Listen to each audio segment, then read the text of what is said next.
বন্যার জলে প্লাবিত পাটডাওনাপুর শোভাপুর গ্রাম পঞ্চায়েতের একাধিক গ্রাম। দেখুন বন্যায় প্লাবিত পাল্লালপুর গ্রামের ড্রোন ভিডিও। মালদা জেলার কালিয়াচক 3 নম্বর ব্লকের বৈষ্ণবনগর বিধানসভার পাটডাওনাপুর শোভাপুর গ্রাম পঞ্চায়েতের বন্যা পরিস্থিতি খুবই ভয়াবহ। বন্যায় জলে ডুবে গিয়েছে ওই অঞ্চলের কয়েক শত বাড়ি, এমনকি পাল্লালপুরের বেশ কিছু পরিবার আতঙ্কে দিন কাটাচ্ছেন।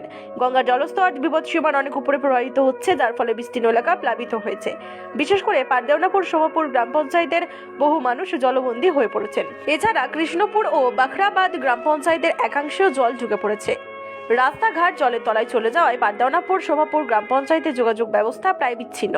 এই জল যন্ত্রণা থেকে সাধারণ মানুষ কবে মুক্তি পাবে তারই অপেক্ষায় রয়েছেন এলাকাবাসী।